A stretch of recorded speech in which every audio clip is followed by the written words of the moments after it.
Madam ये सब form हम लोगों को भर के कल हेड ऑफिस भेजना है, तो आप सब फॉर्म भर के रखो, ठीक?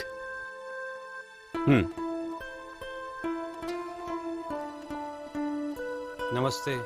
नमस्ते। वो बोर्ड देखा था लोन के लिए, तो हम लोग रिक्शा वालों के लिए कुछ है क्या? है ना, जैसे किसानों के लिए स्कीम है, वैसे ही जो रिक्शा भाड़े से चलाते हैं उनके लिए भी स्कीम है।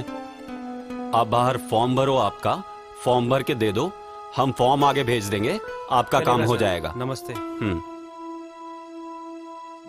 सबसे अहम मुद्दा अब जो हम लेके आए और इसी पे योजना बनाते हुए बहुत डीपली सोच के, ये एक मुझे ऐसा प्रॉब्लम लगता है पूरे देश के अंदर कि कश्मीर से लेके कन्याकुमारी तक आय, इनकम, आम आदमी, हर आदमी का टॉपिक है ये।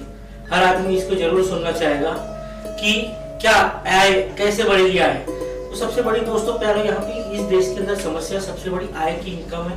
लोगों के पास इनकम नहीं है, पेट भर के वो खा नहीं सकता, पेट भर के वो रह नहीं सकता। जिस शहर में वो रहता है उस शहर में वो खुद के लिए घर खरीद नहीं सकता। ये स्थिति है आज यहाँ के लोगों की। तो वो देखिए सबसे बड़ी जरूरतमंद चीज वही है और उसी पे हमको काम करना होगा सबसे ज्यादा।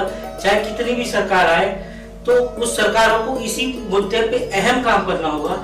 आज देखिए जो हमारी परिस्थिति, आज पैसों के लिए कैसे कैसे स्वांग चलते हैं, कैसे कैसे खेल रची जाती है इस देश के अंदर। आज जो हमारा युवा है ब्लैकमेलिंग, नशे की चपेट में।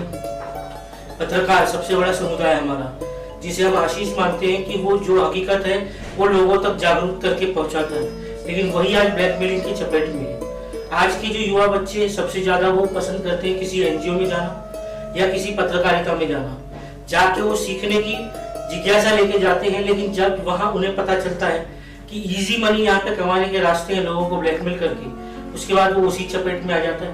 वो ऐशो आराम पसंद करने लगता है और उसी बिजनेस को अपना उद्योग बना लेता है। ये आप खुद सोचिए कैसी मानसिकता है। एक देश था, ये एक हमारा ऐसा देश था जहाँ पे चाइना के लोग आके इस देश में बसे थे।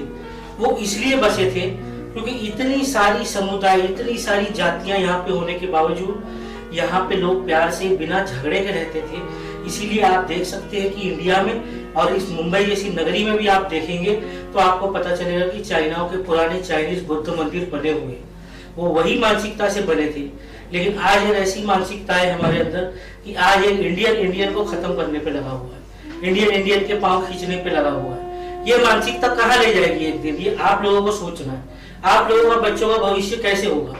आज यहाँ पे इनकम को सोचते हुए, देश की परिस्थितियां सोचते हुए, सबसे बड़ी समस्या आप लोगों के पास है।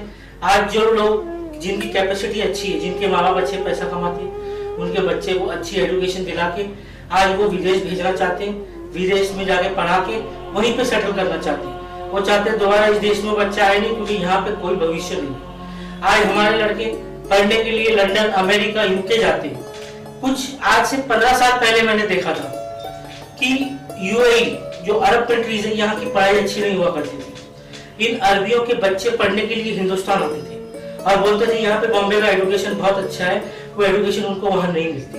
तो उनके बच्चों ने यहाँ पे एजुकेशन कंप्लीट करके वहां पे वापस गए।